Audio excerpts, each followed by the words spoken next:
உடைய திருக்கலெற்றுப்பொடியார் என்கின்ற ஞானசாஸ்திர வகுப்பில் சென்ற வகுப்பு வரைக்கும் நாம் ஒரு 27 பாடல்களை விண்ணப்பித்திருக்கிறோம். இதில் சிறப்புக்குரிய பாடல் என்னவென்றால், இந்த 15வது அமைந்திருக்கக்கூடிய நல்ல சிவ தன்மத்தால், நல்ல சிவ யோகத்தால், நல்ல சிவ ஞானத்தால் நான் அழிய வல்லதனால் ஆரேனும் அன்பு செய்யின் அங்கே தலைப்படும் கான் ஆரேனும் காணா அரண் என்பது பாடல்.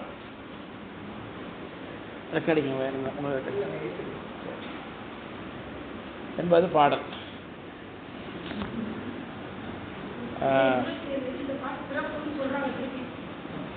இந்த பாடலில் இறைவனுடைய திருவடியை நாம் அடைவதற்கு என்ன செய்ய வேண்டும் என்று சொல்லுகிறார். யார் வேண்டுமானாலும் இறைவனுடைய திருவடி அடையலாம் என்று சொல்கிறார். ஆரேனும் அப்படின்னார். அது யாராக இருந்தாலும் என்று தெரிகிறது. ஆனால் என்ன ஒரு அடிப்படை தகுதினா அன்பு இருக்க வேண்டும் என்று தெரிகிறது. ஆரேனும் அன்பு செய்யின் அங்கே தலைப்படும் கான் ஆரேனும் காணா அரண்னர். யாராலும் கண்டறிய முடியாத, யாருடைய அனுபவத்திற்கும் வெளிவந்த பிரானாக கிடைத்திருக்க அரியவராக இருக்கக்கூடிய சுவாமி அன்பு செய்தால் கிடைப்பார்னர். சரி, அன்பு எப்படி பெறுவது சுவாமிகிட்ட, அன்பு எப்படி செய்வது என்றால் அதற்கு ஒரு 3 வழி காட்டுகிறது இந்த பாடல். நல்ல சிவதன்மம், நல்ல சிவயோகம், நல்ல சிவ ஞானம் என்பதாக காட்டுகிறது. நல்ல சிவ தன்மம் என்பதற்கு 2 பிரிவு தொடக்கத்தில் இருந்தது. அதை பாடல்களில் பார்த்துருந்தோம். நல்ல சிவ தன்மம் என்பது மெல்வினை வல்வினை என்று 2ஆக இருந்தது என்று பார்த்திருந்தோம். இந்த மெல்வினை என்பது சரியை கிரியை அப்படின்னு பார்த்தோம். பழவாரம் முதலியவற்றை செய்வது, கிரியை என்பது சிவபூஜை முதலியவற்றை செய்வதுன்னு பார்த்தோம். வல்வினை என்று சொல்லும் பொழுது ஆற்றறிய வல்வினை என்று சொல்லியிருந்தார். ஆற்றுதல்னா செய்யுதல்னு அர்த்தம். அறியன்னா செய்வதற்கு ரொம்ப சிரமமான காரியம்னு அர்த்தம். அதற்கு 3 ஒரு உதாரணம் காண்பித்திருந்தார். அது தன்னுடைய வரங்கள் தரும் செய்ய வைரவர்க்குங்கிற பாடல்ல சிறுத்தொண்ட நாயனார் தன்னுடைய மகனையே கரியமுதாக பெருமானுக்கு படைத்த அந்த ஆற்றறிய வல்வினையையும், சண்டேச நாயனார் தன்னுடைய தந்தையை இறைவனுடைய பூசை இடையூறு செய்ததனால கொன்ற அந்த தன்மையையும், 3வதாக அறிவாள் தாய நாயனார் தன்னையே தன் மாய்த்துக் கொள்வதற்கு, பெருமானுடைய பூசை காரணமாக தன்னையே தன் மாய்த்துக் கொள்வதற்குரிய விஷயமாக மகனை கொள்ளுதல், தந்தையை கொள்ளுதல், தன்னையே கொள்ளுதல் ஆகிய அந்த விஷயங்களை எல்லாம் ஆற்றறிய வல்வினை என்று காட்டியிருந்தார்கள்.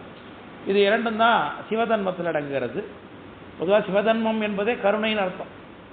அப்பர் சாமி திருநள்ளாறு நாடகத்தில் பாடுறாங்க, குலங்கெடுத்து கோல் நீக்க வல்லான் தன்னை அப்படிங்கிற பாடல்ல சலங்கெடுத்து தயாமூல தன்மம் என்னும் தத்துவத்தின் வழி நின்று பழங்கெடுத்து மாதிர்த்தம் ஆட்டிக்கொண்ட மறையவனை தாழ்ந்தோர்க்கெல்லாம் நலங்கொடுக்கு நம்பிய நல்லாற்றானை நானடியின் பற்று உய்ந்தவாறேன்னு அப்பர் சாமி பாடுறாங்க.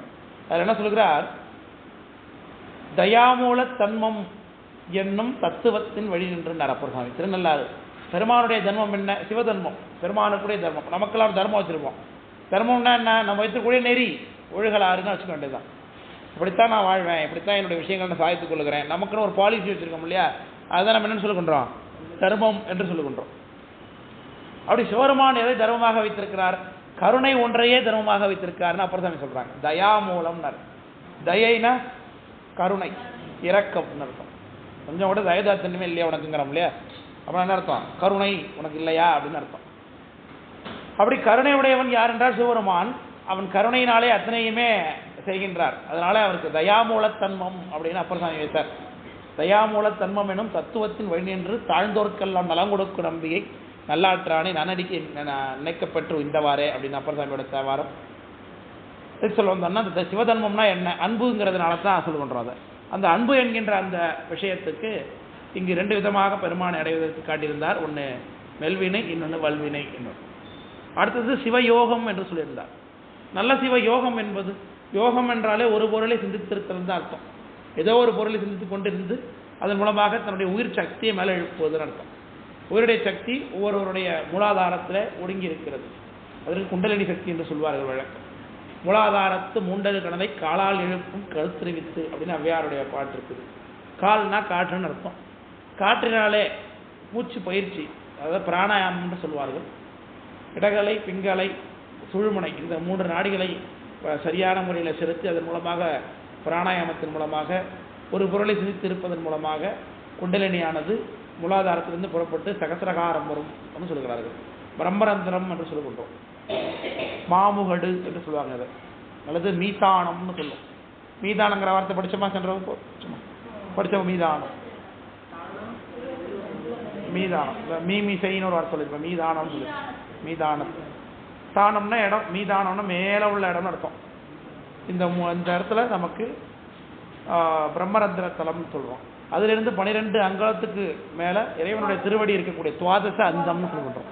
துவாதசம்னா 12ன்னு அர்த்தம், அந்தம்னா முடிவு, துவாதசாந்தம்னு என்று சொல்லுகின்றோம். அந்த இடத்துக்குரிய ஸ்தலம் என்னது? மதுரை அப்படின்னு சொல்லுகின்றோம். Very good.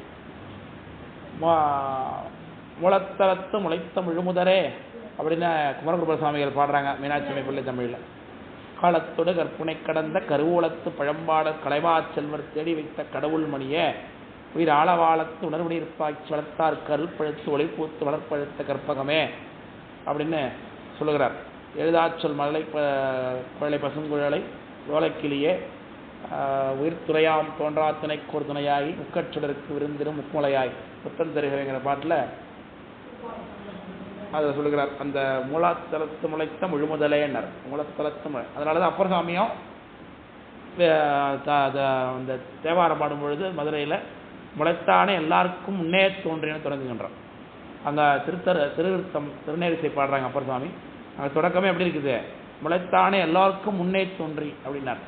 எல்லா லிங்கங்களுக்கும் மூத்தலிங்கமாக சகசிரார தலத்தில் இருக்கக்கூடிய அந்த மீதானத்தில் இருக்கக்கூடிய துவாதசாந்த கஷேத்திரமாக இருக்கக்கூடிய மதுரை குறிக்கிறதுனால தான் நம்முடைய குருஞான சம்பந்த பெருமானாரும் தன்னுடைய ஆன்மார்த்த மூர்த்தியாக சுகநாத சுவாமி ஆழம் தரித்தலிங்கம் ஆளவாய் சொக்கலிங்கம் மூலமாய் எங்கும் முளைத்தலிங்கம் அப்படின்னு பாடினார். அது மூலமாய் எங்கும் முளைத்தலிங்கம்னு பாடினார்.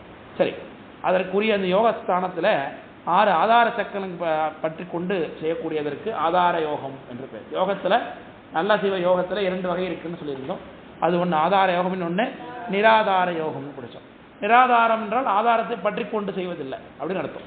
அவ யோகம் இருக்கானா? யோகம் இருக்கு, ஆனால் இவர்கள் ஆதார யோகிகள் செய்வது போலான முறை இல்லை.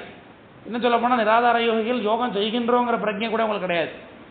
அவங்க பக்தி மட்டும்தான் பெருமானிடத்தை பண்ணுவார்கள். பக்தி பண்ணி கொண்டே இருக்கும் பொழுது அவர்களுக்கு இயல்பாகவே யோக சித்தி வாய்க்கப்படுகிறது என்று சொல்லுவாங்க. இதற்கு உதாரணம் பெருமழை குறும்பநாயனார் என்பதை பார்த்தோம். அவர் என்ன செஞ்சார்? நாளும் நம்பியாரூரர் நாமம் நவீன்ற நலத்தாலே மூலம் உணர்வினால் அணிமாதியான கைவரப்பற்றுன்னு அவருடைய பாட்டு இருக்குது. இறைவனுடைய நாமமாகிய நம்பியாரூர் என்ற நாமத்தை ஜபித்துக் கொண்டே இருந்ததுனாலே அவர் யோக சித்தி கைவரப்பட்டது பார்த்தோம். இதுதான் நிராதார யோகத்திற்கான உதாரணம். எல்லா நாயன்மார்களுமே யோகிகள் தான் அட்டமா சித்தி கைவரப்பட்டவர்கள். அட்டமா சித்தின்னா என்ன? அனிமா லகிமா மகிமா கரிமா அப்படின்னு சொல்லி 8 இருக்குது. சின்னதாகிடுறது, பெருசாகிடுறது, லேசாகிறது, பறக்கிறது, கூடு விட்டு கூடுபாயிடுது, இப்படியாக 8 சித்திகளை அட்டமா சித்தி என்று சொல்வார்கள். அட்டமா சித்தி அனைதிரு காலத்தி வட்டவார் சடையன் அப்படின்னு ஞானசம்பந்தர் பாடுகின்றார். திருஞான சம்பந்த பெருமானார் காளகஸ்தி தேவாரத்தில் சொல்லுகிறார். காளகஸ்தி என்கின்ற கஷேத்திரமே யோக சித்தியை கொடுக்கும். அட்டாங்க யோகம், அட்டாங்க யோகம் யோகத்தில் உள்ள படிநிலைகள், அது அதில் உள்ள ப்ரொசீஜர்ஸ், அதில் கிடைக்கக்கூடிய பயன் அட்டமா சித்தி. ஆமாம், தாரணை தியானம் அப்படிலாம் செய்கிறது ப்ரொசீஜர்ஸ். எப்படி யோகத்தில் அமர்ந்து ஆதார யோகி பண்ணுவார் அப்படிங்கிறத செய்யணும். ஆதார யோகியாக இருந்தாலும் இந்த ப்ரொசீஜர் பண்ணாலும், நிராதார யோகி இந்த ப்ரொசீஜர் பண்ணலைனாலும் அவங்களுக்கு கிடைக்கிறது அட்டமா சித்தி. ஆமாம்மா, பெருமலை குறும்பர். அதனால் அப்படி இருக்கக்கூடிய இந்த யோக விஷயத்தை பற்றி பார்த்துருந்தோம். அடுத்தது நல்ல சிவ ஞானம் என்று பார்த்துருந்தோம். சிவஞானம் என்பது என்ன என்றால், சிவபெருமான் ஒருவர் மட்டும்தான் உறுதி பொருள், அவர் மட்டுமே மெய்யான பொருள் என்பதை நின்று கைவிடும், மற்றதெல்லாம் கைவிடுறது தான் சிவஞானம் என்பது. ஞானம் ஈசன்பால் அன்புன்னார் சேகரார் சாமி. ஈசன்பால் அன்புனா எதன் மீது அனுபவிப்போம்? எது உண்மை பொருளோ அதன் மீது அனுபவிப்போம். எது பொய்ப்பொருளோ நிலையற்றதோ அதன் மீது அன்பு வைக்கக்கூடாது. அதெல்லாம் நம்ம அன்பு வைத்திருந்தோம்னா நமக்கு ஞானம் இல்லைன்னு அர்த்தம். அவ்வளோதான். மெய்ப்பொருளாகிய சிவபெருமான் மீது மட்டுமே அன்பு வைத்திருந்தோமானால் அது ஞானம் அப்படின்னு அர்த்தம். அதனால தான் ஞானம் ஈசன்பால் அன்புன்னு அர்த்தம். அப்போ எல்லார் மீதும் அன்பு வைத்துக் கொண்டிருக்கோம், எல்லா பொருள் மீது அனுபவித்துட்டு இருந்தோம், நம்ம ஞானவான்னு சொன்னோம்னா அப்படி ஞானவானா இல்லைன்னு தான் அர்த்தம். அது நேரடி பொருள் அதுதான்.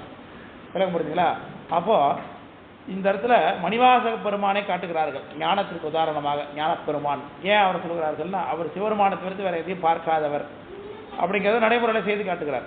இப்போ அப்போ மற்றவங்களுக்கு அது இல்லையா சார்னா அப்படி அர்த்தம் கிடையாது. மற்றவங்களும் அப்படி எல்லாருமே ஞானத்தை செய்யக்கூடிய பெருமக்கள் தான். அது மணிவாசக பெருமான் விளங்கி தோன்றுகிறார் அவருடைய பாடல்களில் பெருமான் மட்டும்தான் உறுதி பொருள் என்பதை ரொம்ப தெளிவாக எடுத்து காண்பித்திருக்கிறதுனால நமக்கு அப்படி எடுத்து காட்டுக்கொள்ளும். உதாகரிப்பதற்கு எளிமையாக இருக்கிறார் மணிவாசக பெருமான். அதனால் அவர் நம்ம எளிமையாக சொல்லிக் கொண்டோம். அதனால் இப்போ அப்பர் சாமி வந்து சரியைக்கு தொண்டர், சரியைக்கு தலைவர், ஞானசம்பந்தர் வந்து கிரியைக்கு அதிபதி, சுந்தரமூர்த்தி சாமி யோகிக்கு அதிபதி, மணிவாசகர் தான் ஞான அப்படின்னு சொல்லுகின்றோம். அவங்களோட இருந்த நெறி வழி. அப்போ அப்பர் சாமிக்கு ஞானம் இல்லையானா அது எவ்வளோ பெரிய அபச்சாரம் ஆகும். ஞான பெருமானாவர் அவங்க ஞானத்தை செய்யக்கூடியவர்கள் தான். ஆனாலும் உலகத்தாருக்காக அவங்க சரியில் நின்று காண்பிக்கிறார்கள். அவர்களை பின்பற்றுகிறார்கள். சரியை பின்பற்றிக் கொள்வதற்கு எளிதாக இருக்குமே தவிர்த்து அதனால் இவர் சரியை செய்தார் அதனால் இவருக்கு ஞானம் உள்ள போல் இருக்குன்னு அர்த்தம் கிடையாது. அது புரிந்து கொள்ள வேண்டும். ஆச்சாரியர்களிட பேதம் பார்க்கக்கூடாது. ஆச்சாரியர்கள்னால யார்? சிவருமான் தான். ஒருவே சிவம் என கூறினன் நந்தினார். இதில் எது பெருசுன்னு கேட்டேன். ஞானத்துள் ஞானம்னு சொல்லுகின்றோம். அது எல்லாமே உங்களுக்கு ஒரு படிநிலை. அவங்கள பார்த்து நம்ம கற்றுக்க வேண்டியது தான். ஒருத்தர் இருக்கார், வாத்தியார் ஒருத்தர் இருக்கார். இந்த வாத்தியார் இருந்து கற்றுக்கிட்டதுக்கு ஒரே ஒரு பொருள் தான் இருக்குமா என்ன? அவர்கிட்ட ஒரு வாத்தியார் நமக்கு கிடைச்சிருக்காரு. அந்த வாத்தியார் இருந்து கற்றுக்கிறதுக்கு ஒன்று மட்டும் தான் இருக்குமா நமக்கு? அவர் நிறைய தெரிஞ்சு வச்சிருப்பார், நிறைய விஷயம் தெரிஞ்சு வச்சிருப்பாரு, நிறைய ப்ராக்டிஸ் பண்ணுவார். அதில் எது நமக்கு தோதாக இருக்குன்னு அதை தான் நம்ம பின்பற்றிக் கொள்வோம். அதில் நமக்கு எது பின்பற்றக்குள்ள ஆட்டமாக இருக்கோ அது மட்டும் தான் அவர் லாய்க்குன்னு அர்த்தமாயிடுமா? அது அப்படி கிடையாது. அதுபோல தான் பரமாச்சாரியர்கள் எல்லாவற்றையுமே கொண்டிருப்பார்கள். அவர்கள் செய்து காட்டுவது எதுவோ அதை நமக்கு எது எளிதோ அதை நம்ம பின்பற்றி கொடுக்கும். விளக்கம் புரியுது நான் சொல்கிறது? அதனால் ஆச்சாரியர்களிடத்தை பேதம் அதனால் காட்டக்கூடாது. ஒரு வேளை காட்டி எது பெருசுன்னு சொன்னால் எப்படி சொல்லுவீங்க? இருக்கிறதே ஒன்று தான், எப்படி பெருசு சொல்ல முடியும்? அதில் ஒரு பொருள் என்பது சிவம் தான். இந்த சிவம் தான் பரமாச்சாரியார்கள். அதனால் அவர்களிடத்தை யார் பேதம்? நாயன்மார்கள், இந்த நாயன்மார் பெரியவர், இந்த நாயன்மார் சின்னவர், இவர் அப்படி இவர் இப்படி, அந்த வேலையை நமக்கு இருக்கக்கூடாது. எப்போதுமே ஆச்சாரியர்களிடத்து ஆய்வு கிடையாது. எல்லாருமே ஒன்று தான், ஒரே சுவாமி தானே. அவங்க எல்லாருமே சுவாமி தான். அந்த பேதம் நமக்கு இருக்கக்கூடாது. நிறைய பேர் சொல்லுவாங்க, எனக்கு அப்பர் சாமி தான் எல்லாமே, அவர் மட்டும்தான் கும்பிடுவேன், மற்றவங்களாம் ஒன்றும் கிடையாது, இந்த நாயன்மாரை தான் நான் கும்பிடுவேன், அவங்க கிடையாது அப்படின்னு சொல்லிட்டு இருப்பாங்க. அது அறியாமைன்னு சொல்லிக்க வேண்டியது தான் இல்லையா? எல்லாரும் ஒன்று தான், எல்லாமே சுவாமியை தான் காட்டுகிறார்கள், எல்லாரும் சுவாமி தான். சரி, அதனால் ஞானம் என்பது அனைத்திலுமே சுவாமியை பார்ப்பது என்பதாக சொல்லக்கூடியதாக 27 பாடல் சென்ற வெப்பலை பார்த்து நிறுவனம் பண்ணியிருந்தோம். 27வது பாடல் காண்கின்றது ஒரு பொருளை காண்கின்ற யோகிகளே காண்கின்றார், காட்சியற கண்ணுதலை காண்கின்றார், காண்பானும் காணப்படும் பொருளும் அன்றியே காண்கையினால் கண்டனரே காண் என்பது பாட்டு. காண்பானும் காணப்படும் பொருளும் அன்றியனர், காண்கையினால் காண்டனரை காண்டானா அது அந்த ஞான ஞேய ஞாதிரு என்கின்ற விஷயம்தான் திரும்பி பேசியிருக்கிறாங்க. அனுபவசத்தினாலே சிவபெருமான் மட்டுமே நிற்பார். மற்றவர்கள் இருந்தாலும் திருவருள் இருக்கும், இருந்தாலும் அதோடைய பிரசன்ஸை உயிரானது அனுபவிக்காது. இப்போ இங்கே மின்சாரம் இருக்குது, மின்சாரம் இருக்கிறதுனால தானே ஃபேன் ஓடுது. ஃபேன் ஓடுதுங்கிறது இருந்துகிட்டே இருக்கும்போது மின்சாரத்தை இருக்கிறதுங்கிறது தனியாக அனுபவிச்சுட்டு இருக்குமா என்ன? மின்சாரம் இருக்கிறதுனால தான் நமக்கு என்ன கிடைக்கும்? இந்த அனுபவம் கிடைக்கும் போது போகிறீங்களா? அது போல தான். அப்போ திருவருள் இருக்கிறதுனால தான் அனுபவம் கிடைக்கும். அப்போ திருவருள் இருக்குது, ஆனால் திருவருளால் தான் அறிகின்றோம் என்ற எண்ணம் இல்லை. அதே மாதிரி நான் தான் அறிந்து கொண்டிருக்கிறேன் என்கின்ற தன்னை பற்றின பிரச்சனையும் இல்லை. அனுபவப் பொருளாகிய சிவம் மட்டும்தான் நிற்பது. அதுதான் திரிபுடியற்ற நிலை என்று சொன்னார். வேற இது அதான் சொன்னார். இதை சென்ற பார்த்து நிறைவு பண்ணது. இப்போ எல்லாத்துக்கும் என்ன வேணும் அடிப்படையில் என்ன? சரி, இது வரைக்கும் கற்றுக்கொண்ட 27 பாடலில் பெருமானை பற்றி அறிய வேண்டும், பெருமானை தெரிந்து கொள்ள வேண்டும். அது நல்ல சிவ தன்மமாக இருந்தாலும் சரி, நல்ல சிவ ஞானமாக இருந்தாலும் சரி, நல்ல சிவ யோகமாக இருந்தாலும் சரி, அடிப்படையில் என்ன தகுதி வேணும்? முதல்ல நமக்கு இதெல்லாம் அதெல்லாம் வேணும்ன்றீங்களே, அதெல்லாம் சொல்லலை, வேற ஒன்று சொல்லுகிறார் இந்த ஆசிரியர். அது என்னங்கிறத பார்ப்போம். பாடல் பேசாமை பெற்று அதனில் பேசாமை கண்டனரை பேசாமை செய்யும் பெருமான் பேசாதே என்னொன்றும் வண்ணம் இருக்கின்ற யோகிகள் பால் உன்னின்றும் போகான் உளன்னர். இதான் பாடல். இந்த பாடல் என்ன சொல்லுகிறார்? என்ன வார்த்தை திரும்ப திரும்ப வருது இதில்? பேசாத பேசாத பேசாதங்கிறார். அவ்வளோதான். பேசாமல் இருந்தால் தான் முதல்ல. பேசாமன்னா இங்கே பேசாமல் இருக்கிறதா? உள்ளுக்குள்ளேயும் பேசக்கூடாது. முதல்ல வெளியில் மட்டும் பேசாமல் அமைதியாக இருந்துக்கிட்டு உள்ளுக்குள்ளே எல்லாருக்கும் நல்லா மனசுக்குள்ளே என்னென்ன பேசணுமோ, யார் யார் என்னென்ன சொல்லணுமோ, என்னென்ன கேட்கணுமோ, என்னென்ன திட்டமோ எல்லாம் சொல்லிக் கொடுத்தா அது பேசாமல் இருக்கிறதா? பேசாமைங்கிறது மனம் அமைதிப்பட வேண்டும் இல்லையா? அந்த அனுபவமே. அதனால தான் மௌனேஷு கலகோ நாஸ்தின்னார். மௌனேஷு கலகோ நாஸ்தி. கலகம் எப்போ முடியும்? மௌனமாக இருந்தால் முடிஞ்சு போயிடும். ஒரு சண்டை நடக்குது, ஒரு பிரச்சனை நடக்குது, திரும்பி திரும்பி திரும்பி பேசிக்கிட்டே இருந்தோம்னா அது என்ன ஆகிட்டே இருக்கும்? அது வேலை பெருசாகி கொண்டு தான் இருக்கும். 2 நாள் அமைதி ஆற போட்டால் எல்லாரும் மறந்துடுவாங்க இந்த விஷயமே. மௌனேஷு கலகோ நாஸ்தி. கலகம் எப்போ நாஸ்தி ஆகும்? மௌனத்தினாலே கலகம் நாஸ்தி ஆகும். விளக்கம் புரியுதுங்களா? அதனால சும்மா இரு சொல்லறார். அருணகிரிநாதரை பார்த்து சாமி என்ன பண்ணாரு? சும்மா இரு சொல்லற. நீதி வெண்பான்னு ஒரு நூல் இருக்கு. நீதி வெண்பா அந்த நூலை நமக்கு குமரகுருபரர் பாடி கொடுத்தது. அதில் ஒரு பாட்டு, உற்ற தொழில் செய்வோர்க்கு ஒரு பஞ்சம் இல்லை, பற்று செபத்தோர்க்கு இல்லை பாவங்கள், முற்று மௌனத்தோர்க்கு இல்லை ஒரு கலகம், துஞ்சா பவனத்தோர்க்கு இல்லை பயம் அப்படிங்கிறது பாட்டு. உற்ற தொழில் செய்வார்க்கு ஒரு பஞ்சம் இல்லைன்னார். சரியான பொருத்தமான வேலை செய்கிறவங்களுக்கு வறுமை என்பது இல்லை. ஆமா தானே? காசு பணத்தை சரியாக வரவைத்து கொண்டிருக்கிறவன்ட்டா என்ன வறுமை எப்படி வரும்? வராது. பற்று செபத்தோர்க்கு இல்லை பாவங்கள். ஜபிக்கிறவங்களுக்கு பாவம் கிடையாதுன்னார்.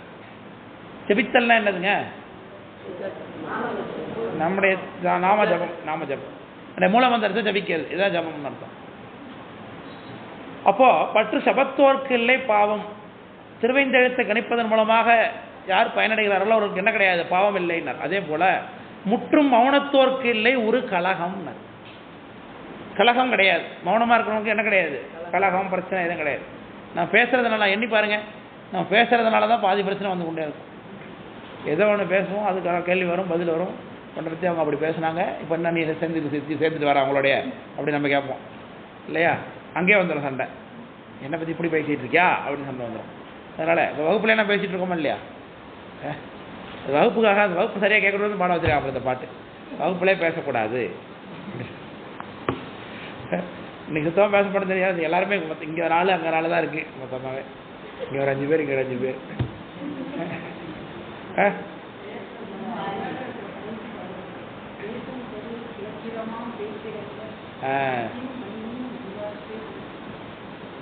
அதனால மோனங்கை வந்தோருக்கு முக்தி கை கூடும் அப்படின்னு தாய்மான சாமி பாட்டு. மோனம் கை கூடுவருக்கு யுக்தியே வந்துடுமா. மௌனமாக இருந்தால் என்ன கிடச்சிருமா? முக்தியே கிடச்சிருட்டார். நமக்கு பிரச்சனையே அதுதானே. இப்போ பேசாமல் இருக்கிறதுங்கிறது தான் நமக்கு பிரச்சனையே இல்லையா? பேசாமல் நம்மளால இருக்க முடியும். தனியாக இருந்தால் கூட நம்ம யாராவது ஃபோன் பண்ணியாவது பேசிடுறோம் இப்போ இல்லையா? அலைஞ்சு யார்ட்டையும் பேசவே இல்லை. சரியாக இருக்காம ஆமாம். மனசுக்குள்ளே என்ன ஓடினாலே பேசியிருக்குன்னு தான் அர்த்தம். உள்ளுக்குள்ளே அமைதியாக இருக்கணும். வாய் மட்டும் முடிக்கிட்டு மனசு உள்ள பேசிக்கொண்டே இருக்கிறது. சரி, அப்போ பேசாமை பற்று அதனில் பேசாமை கண்டனர் அப்படின்னார். அது என்ன அர்த்தம்னா, பேசாமைன்னு சொல்வது முதல்ல பேசப்பட முடியாத பெருமை உடையதாகிய திருவருள் அப்படின்னு அர்த்தம். முதல்ல வர பேசாமை திருவருளை குறிக்கிறது இந்த பாடலில்.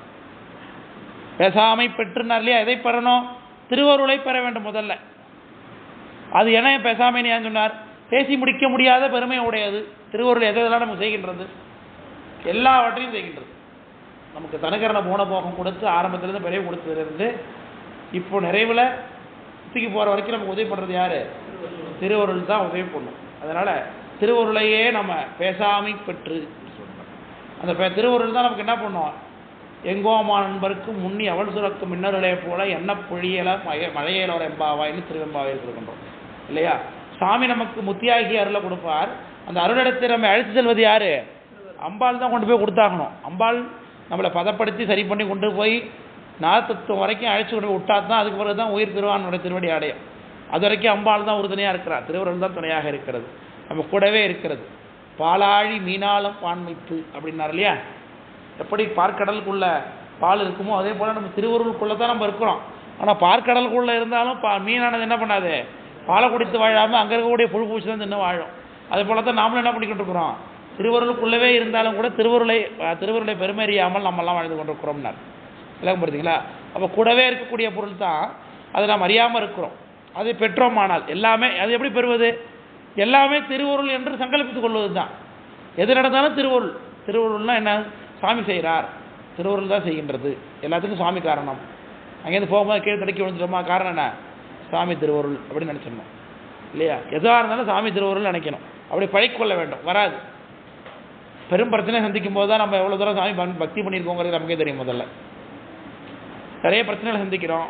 ஒரு 2-3 லட்ச ரூபா பணம் நஷ்டமாகுது, ஒரு கடன் நஷ்டமாகுது, யாருக்கோ ஒரு முற்றவர் நோய் வந்துடுது, பிரச்சனை ஆகிடுது. அப்போ தான் சாமி இவ்வளோ தூரம் வழிபாடு பண்ணோமே, நம்ம சாமி கூட நமக்கு உதவி பண்ண மாட்டாரே நம்ம நினைக்கிறோம் மனதுக்குள்ளே, இல்லையா? அப்போது அதை கூட திருவருள் தான் சாமி தான் செய்கின்றார் என்று ஏற்க பழி கொண்டோமானால் அதுதான் பேசாமை பெறுதல். பெருமை கூடியதாகிய திருவருளை பெறுவது என்றால் அர்த்தம். அதுதான். மற்றபடி திருவருள் எல்லாம் திருவருள் எல்லாம் திருவருள் வாயால் மட்டும் சொல்லி கொண்டிருந்தா அது திருவருள் ஆகிடுமா? ஆகாது. அதை என்ன பண்ணணும்? மனதுக்குள்ளே அதனுடைய விளைவுகளை ஏற்றுக்கொள்ள வேண்டும். திருவருள், ஆமாம், திருவருள் செய்கின்றது நமக்கு நல்லதான் செய்யும். நம்ம ஏன் பிறவிக்கு இங்கே வந்திருக்கோம்? வேற திருவடி அடைவது, முக்திக்காக தான் வந்திருக்கோம். அப்போ நமக்கு அனுபவம் பூரா எதுக்காகத்தான்? முக்தி அடைவதற்காகத்தானே தவிர்த்து இந்த உலகத்தில் சந்தோஷமாகவோ ஜாலியாகவோ இருக்கிறதுக்காகவோ கிடையாது. ஆனால் நம்ம எல்லாம் நினைப்போம் முக்தி என்பது எப்போ அது இருக்கா இல்லைன்னா நமக்கு தெரியாது முதல்ல.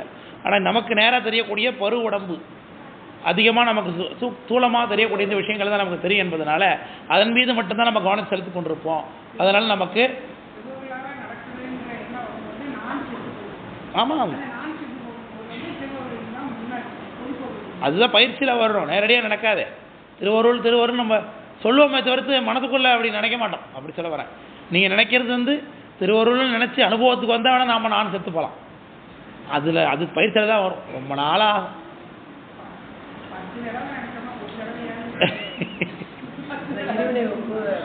அப்படிதான். ஆமாம்,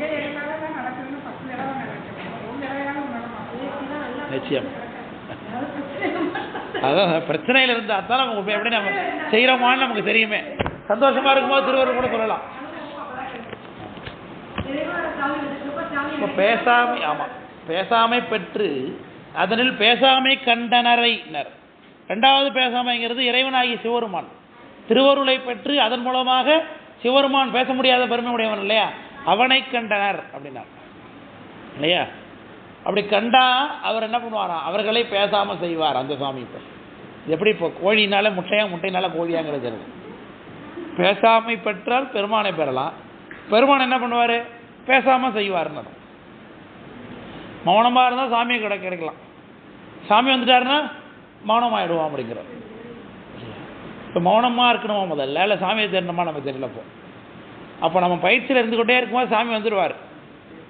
ஒரு கட்டத்துக்கு மேலே நம்ம மௌனமாக இருக்க வேண்டிய அவரு பார்த்துப்பாருன்னு அர்த்தம். விளக்கம் போகிறதுங்களா? அதான் சொல்கிறார். பேசாமை பெற்று அதனால் பேசாமை கண்டனரை பேசாமை செய்யும் பெரும் பெருமான். சாதாரண பெருமான் இல்லையா, பெரும் பெருமான்னு சொல்கிறார். எல்லாருக்கும் பெருமான் இல்லையா? எவர்க்கும் தலைவனங்கோமான்னர். பேசாதே என் ஒன்றும் வண்ணம் இருக்கின்ற யோகிகள் வாழ்னர். பேசாதே எண் ஒன்றும்னா எண்ணம் ஒன்றும் வண்ணமாக, எப்படி இறைவனோடு எண்ணத்தை ஒன்றித்தவர்கள் அர்த்தம். வெளியில் அவங்க எதுவும் பேச மாட்டாங்க. சித்தர்கள்லாம் பார்த்தீங்கன்னா அப்படி தான் இருப்பாங்க. உண்மையாக சித்தர்கள்லாம் யாராவது சித்தர் வெளியில் இடமாடிட்டு இருக்காரு, ரொம்ப அற்புதமானவர், நிறைய அற்புதம்லாம் செய்கிறாருன்னா அது டூப்ளிகேட் அர்த்தம். உண்மையான சித்தி பெற்றவங்க என்ன பண்ண மாட்டாங்க? தன்னை வெளிப்படுத்திக் கொள்ள மாட்டார்கள். எந்த அற்புதத்தையும் யாருக்காகவும் செய்தும் காண்பிக்க மாட்டார்கள். ஏன்னா எல்லா உயிர்களும் அவரவருடைய விதிவசப்படி அனுபவத்தை அழைத்துக் கொண்டிருக்கிறார்கள். இடையே புந்து நம்ம போய் அனுபவத்தை கெடுக்க முடியாது, அற்புதத்தை செய்து காட்ட முடியாதுன்னு அவர்களுக்கே தெரியும். இறைவன் சங்கல்பித்தா தான் எதுவுமே நடக்கும். அது ஏதோ 1-2 நிகழ்ச்சி தான். ஆமாம் ஆமாம், அதான் ஏதோ ஒரு நிகழ்ச்சி, 2-3 நிகழ்ச்சி, அவ்வளோதான். மற்றபடி யோகிகள் என்பவர்கள் தன்னை காட்டிக்கொள்ள மாட்டார்கள். அப்படி காண்பிச்சாங்கன்னா யோகி இல்லைன்னு நம்மளே தெரிஞ்சு கொண்டுதான். அப்போ எண்ணொன்றும் வண்ணம்னா இறைவனுடைய எண்ணமே அவருடைய எண்ணமாக இருப்பார்கள். புரியுதுங்களா? இருக்கின்ற யோகிகள் பால் உள்நின்றும் போகான் உளன். உள்ளே இருந்து அவர் போக மாட்டார். யாரு? சிவபெருமான். யாரு பேச முடியாததாகிய திருவருள் மூலமாக பேச முடியாதவராகிய பெருமானை பெறுகிறார்களோ, பெற்றார்களோ, அவர்களுக்கு இறைவன் பேச முடியாத தன்மையை செய்வான்னா ஊமையாக்கிடுவாரா? மௌனமாக்கிடுவார். மௌன குருவே அப்படி மௌனகுருநாதர் வராது. திருச்சிராப்பள்ளி மலைக்கோட்டையில் மௌனகுருநாதர் தான் இருக்கிறார் சாமி, தெரியுமா? தாய்மான சுவாமிக்கு வந்து குருநாதர் பேர் என்ன? மௌன குருநாதன் பேர். அதனால தான் அந்த மடத்தில் வர தம்பரானுக்கு மௌன தம்பரான்னு பேர். நம்ம மடத்துடைய நிர்வாகம் தான் அது. தெரியுமா? உங்களுக்கு தெரியாதா? நம்ம தர்மியாதனத்துடைய நிர்வாகத்தில் இன்னொரு கீழே ஒரு மடம் இருக்குது. அந்த மடம் தான் தாய்மான சுவாமி மடம், திருச்சிராப்பள்ளியில். மலைக்கோட்டை கோயில் போயிருக்கீங்களா இல்லையா? தூரத்தில் இருந்து பார்த்துருக்கீங்களா? அதுவும் இல்லையா? சாரதாசி சாரதாஸ் பொறுத்தவரையாவது போயிருப்பீங்க நல்லா தான். தீபாவளி ஆடு தென்படி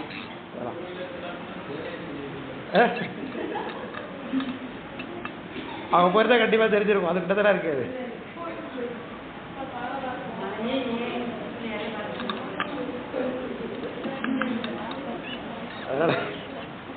குரங்கு ஆண் குரங்குக்கும் பெண் குரங்குக்கும் சண்டை வந்துட்டு, ரெண்டு கணவன் மனைவியா இருக்கு, சண்டை வந்துட்டு. அது என்னமோ பிரச்சனை, அந்த ஆண் குரங்கு வேற யாரோட தொடர்புல இருந்துட்டு போட்டுருக்கு. அதனால கோவம் வந்துட்டு, நீ என்ன விட்டுட்டு வேற யாரையும் நீ விரும்பிட்ட அப்படின்னு சொல்லி பெண் குரங்கு கோவம். பெருங்குரங்கு கையில் ஒரு குழந்தை வேற வச்சிருக்கு. இப்போ அந்த குழந்தை வைத்து கொண்டே சண்டை போடுகிறது. இனி உன்னோடு வாழ மாட்டேன், நானும் என் பிள்ளையும் போகிறோம் அப்படின்னு சொல்லிட்டு முடிவு பண்ணி தற்கொலை பண்ணிக்கலாம் அவனுக்கு எண்ணத்தோடு போகிறது பெண் குரங்கு. இந்த காட்சியை பார்த்துட்டு ஞானசம்பந்தர் பதிவு பண்ணுகிறார் அந்த தேவாரத்தை. கைமகவு ஏந்தி கடுவனோடு ஊடி செம்முகம் வந்தி களைபாய்வான் மைவரை ஏறும் திருச்சிராப்பள்ளின்னு சொல்கிறார். கைமகவு ஏந்தி கடுவனோடு ஊடி, கைமகவுன்னா குழந்தை, கடுவன்னா ஆண் குரங்குன்னு அர்த்தம், ஊடினா சண்டை போடுறதுன்னு அர்த்தம். கைமகவு ஏந்தி கடுவனோடு ஊடி செம்முக மந்தி, மந்தினா பெண் குரங்குன்னு அர்த்தம். செம்முக மந்தினா செவந்து கோவத்தில் இருக்கு. செம்முக மந்தி களைபாய்வான்னா அப்படியே சண்டை போட்டுட்டு குழந்தை ஒரு கையில் பிடிச்சிட்டு ஒரு மூங்கில் மரத்தை பிடிச்சிட்டு ஜம்ப் பண்ணி அந்தாண்ட வெட்டு தான் அந்த ஆண் குரங்கு சண்டை போட்டுக்கிட்டு. அப்படிப்பட்ட காட்சி நடந்த திருச்சிராப்பள்ளி என்று சொல்கிறார் பெருமானார் ஞானசம்பந்தர். நன்றுடைய யானை தீயதில்லானை நரவெல்லேறு ஒன்றுடைய யானை உமையொரு பாகமுடைய யானை தேவாரம் படிச்சிருக்கீங்க இல்லையா? சென்றடையாத திருவுடைய யானை திருச்சிராப்பள்ளி குன்றுடைய யானை கூரை என் உள்ளம் குளிருமே அப்படின்னார். திருச்சிராப்பள்ளி என்று கூறலும் தீவினை நரிச்சிராது, திருச்சிராப்பள்ளி என்றாலும் தீவினை நரிச்சிராது நடக்கும் நடக்கும் என்னார். அப்புறம் திருச்சிராப்பள்ளின்னு ஒரு தடவை சொன்னாலே நான் பாவம்லாம் சேர்ந்து போயிடுமா. நம்ம திருச்சின்னு சொல்லி நடப்போம் இல்லையா? திருச்சியும்பாப்ப அப்புறம் சாமி சொல்றாங்க திருச்சிராப்பள்ளின்னு சொல்லுங்கிறாங்க. அதனால் நம்மளும் அப்படின்னு சொல்ல வேணும். பஸ்ஸில் போகும்போது திருச்சிராப்பள்ளி ஒரு டிக்கெட் கொடுங்க, கண்டக்டர் இடத்துல பார்ப்பார் தான், ஒன்றும் தப்பு இல்லை. அதனால் திருச்சிராப்பள்ளி வானொலி சொல்கிறாங்க, திருச்சிராப்பள்ளி வானொலி நிலையம் அப்படிங்கிற மாதிரி சொல்கிறாங்க. திருச்சிராப்பள்ளி தான் ஊர் பேர், அப்படி சொல்லுங்க. திருச்சிராப்பள்ளி என்றதும் தீவினை நரிச்சிராது நடக்கும் நடக்கும் ரெண்டு தடவை சாப்பிட்றாங்க. அந்த திருச்சிராப்பள்ளியில் இருக்கக்கூடிய மௌன மடம், அது தாய்மான சுவாமிகளுக்கு மௌன குருவாக சுவாமி வந்து உபதேசம் பண்ண இடம்.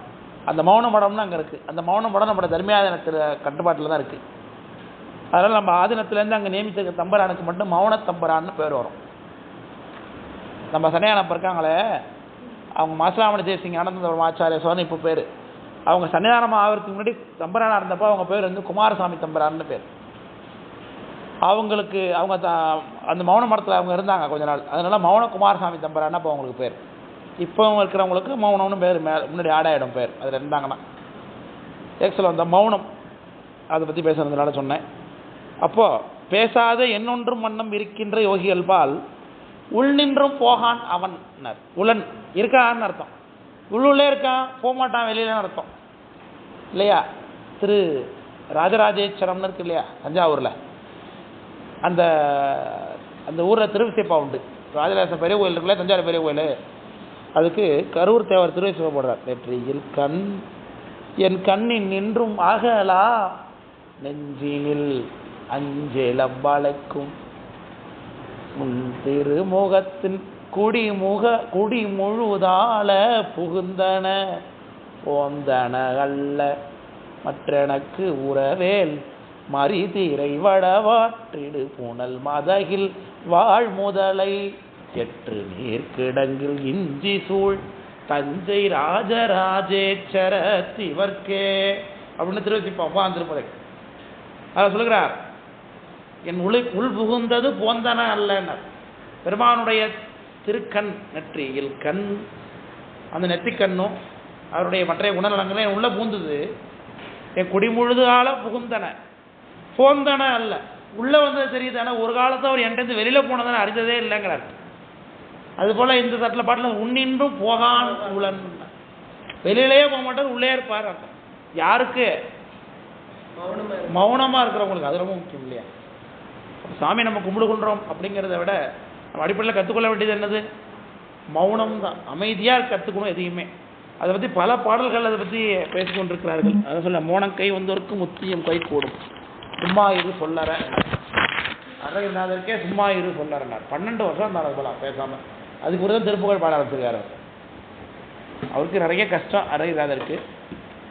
அதனால் கோபுரத்து மேலே ஏறினார், ராஜகோபுரத்து மேலே ஏறினார், கீழே விழுந்து சொத்தலான்னு. ஏதோ பண்டை விதிவசத்தாலே முருகான்னு கீழே விழுந்தார். விழும்போது உடனே சாமி விடையாது வந்து தாங்கிட்டார் கையில், முருகனை கூப்பிட்டதுனால தாங்கினார். அவர் கீழே தாங்கி கீழே இறக்கி விட்டது தான் கம்பத்திலையார் கோபுரம், கம்பத்திலையார் மண்டபம்னு. ராஜகோபுரத்தில் உள்ள திருவண்ணாமலை கோயிலுக்குள்ள நுழைஞ்சோனாலே முதல்ல இருக்கிறது என்னது, கம்பத்திலையான்னு பேர், சாமி பேர், முருகன் பேர். அங்கே அந்த கம்பத்தடி மண்டபம்னு அதுக்கு பேர். அந்த இடத்துல தான் கீழே விழுந்தார் அருணகிரிநாதர். அங்கே தான் முருகன் பிடிச்சி கீழே இறக்கி விட்டார். என்ன செய்யறதுன்னு தெரியல, சும்மா இருந்தார் சொல்லாராங்க. உடனே 12 வருஷம் அமைதியாக நிட்டில் உட்காந்துட்டார். அதுக்கு பிறகு தான் பாட ஆரம்பித்தார் திருப்புகழ், முத்தை திரு பக்தி திரு நகை திக்கிற சக்தி திரு. ஆமாம் ஆமாம்,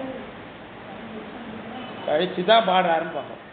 இந்த மௌனமே நமக்கு பல விஷயங்களை சொல்லிக் கொடுக்கும் சொல்கிறார். அதனால் இங்கே பெருமானை நமக்குள்ளே வச்சுக்கொள்வதுக்கு என்ன வழி, பேசாமல் என்று காட்டினோம். அதோட அந்த பாடம் நிறைவாகிறது.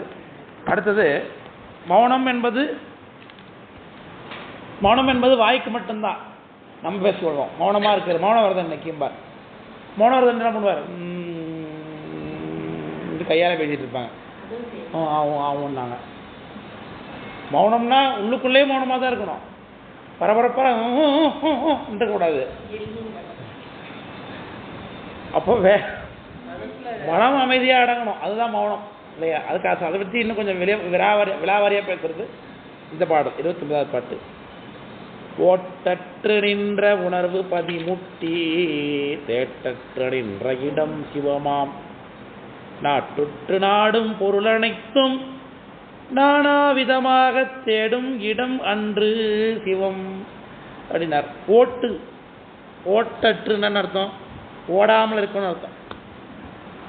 ஓடுதல் எல்லாத்துக்கும் பரபரன்னு ஓடிக்கிட்டே இருக்கிறது. அதுவா அங்கே சொல்கிறாங்க, திருவாசம் பண்ணுறாங்களா அங்கே போயிடுவோம், சித்தாந்த பண்ணுறது இங்கே போயிடுவோம், அங்கே கோயில் அங்கே இன்றைக்கி அபிஷேகம் கிருத்தி அபிஷேகம் நடக்குது அங்கே போயிடுவோம். இன்றைக்கி அதனால தான் வரலையோ நிறைய பேர் கிருத்தி அபிஷேகம் இல்லைண்ணே, சங்கடகாச வச்சு அங்கே ஓடிடுவோம் இல்லைண்ணே, பிரதோஷமாக அங்கே போயிடுவோம். அப்போ உங்களுக்கு பிரதோஷத்துக்கு போகிறதும் கிடைக்க போகிறது கிடையாது, கிருத்திகைக்கு போகிறதும் கிடைக்க போகிறது கிடையாது, சித்தாந்த கிளாஸுக்கு வந்து சித்தாந்த கிளாஸ் நினைக்க போகாமல் அங்கே போகிறதும் கிடைக்க போகிறது இல்லை இல்லையா? இங்கே வந்து உட்காந்துக்கிட்டு அங்கேயே நினச்சிட்டு உட்காந்தா இங்கேயும் கிடைக்க போகிறது இல்லை. ஆக ஏதாவது ஒன்றை பற்றிக்கொள்ள வேண்டும். நாம் ஏதாவது ஒன்றை பற்றிக்கொண்டு அதை விரதமாக பண்ணாலே சாமிக்கு ரொம்ப பிடிக்கும். எதுவும் எல்லா சமம் தான், சாப்பாடு ரசம் மோர் குழம்பு எல்லாமே வாயத்தில் போகிறது தான். சாம்பார் மட்டும் பிடிச்சிக்கலாமா இல்லை ரசத்தை மட்டும் பிடிச்சிக்கலாமா, எது முறையோ அப்படி தானே செய்யணும். எல்லாமே எல்லாம் ஒரு பலன். சாம்பாரை ஒரு டம்ளர் மட்டும் குடித்தாலும் தான் பசி அடங்கிடும், ரசத்தை ஒரு டம்ளர் மட்டும் தான் பசி அடங்கிடும், பெரும் தள்ளி போட்டாலும் தான் பசி அடங்கும். எல்லாம் ஒரு வழி தானே. அப்போ எப்படி முறையோ அப்படி போனால் தானே அது பயன் சரியாக கிடைக்கும். அதனால் நம்ம ஞானத்தை நோக்கி செல்ல வேண்டும். கிரியைகள் என்பதெல்லாம் படிநிலைத்தான், சரியையும் படிநிலைத்தான், கிரியையும் படிநிலைத்தான், யோகமும் படிநிலைத்தான். ஞானம்தான் நிறைவு முத்தியை கொடுக்கக்கூடியது. அதனால் ஞானத்தை நேரடியாக அடைஞ்சிடலாம்னா அது முடியாது. சரியையில் நிற்காமல் ஞானத்துக்கு வர முடியாது, கிரியையில் நிற்காமல் ஞானத்துக்கு வர முடியாது. ஆனால் சரியையிலேயே நின்று கொண்டே இருந்தோம்னாலும் ஞானமும் கிடைக்காது இல்லையா? ஒரு கட்டத்துக்கு மேலே நம்ம என்ன பண்ணணும், அடுத்த ஸ்கூலுக்கு வந்துடணும். எனக்கு இந்த ஸ்கூல் ரொம்ப பிடிச்சிருக்கு, 5வது வரைக்கும் இங்கே தான் படித்தேன், அதனால் நான் 5 10 வருஷம் படிக்கலான்னு இருக்கேன் அப்படின்னு இருப்பாங்களா யாராவது? அடுத்த 6வது போகணும், 7வது போய் 8வது போகணும். காலங்கள் ஓடிக்கொண்டிருக்கு இல்லையா? அப்போ மாற்றங்கள் வந்து கொண்டு தான் இருக்கும், வளர்ச்சி அடைந்து கொண்டே இருக்கிறோம். அப்போ அதனால் இப்போ நம்ம 5வது வரைக்கும் படித்து முடிச்சிட்டோம், அதனால் 12வது படிக்கிறப்போ ஒன்றாவதுலேருந்து படித்து 5வது படித்து பாடலாம் மறந்துடலாமான்னா அது முடியாது. அதனால் ஞானத்தை இருக்கிறவங்களுக்கு என்ன உண்டு, சரியை உண்டு. ஞானம் அதுவும் சரியையுள் ஞானம், சரியையுள் சரியை, சரியையில் கிரியை, சரியுள் யோகம், சரியுள் ஞானம்னா. சரியையில் சரியைனா வெறும் உடல் உழைப்பு மட்டும்தான்.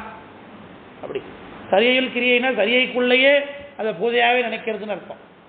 சரியையில் யோகம்னா அதே ஒரு சிந்தனையிலே இருந்து கொண்டு யோகியாகிடுறாங்க. அதிலே சரியையில் ஞானம்னா அதிலே ஞான நிலையை அடைந்துடுறது. ஞானத்தில் சரியைனா அப்படி ஞான நிலையில் இருப்பாங்க, அதுலேயும் சரியை உண்டு, ஞானத்திலும் கிரியை உண்டு, ஞானத்தில் யோகம் உண்டு, ஞானத்திலும் ஞானம் உண்டு. அதனால் எதுவுமே இல்லை அப்படின்னு கிடையாது. படிநிலையில் எல்லாமே வேணும் தான்.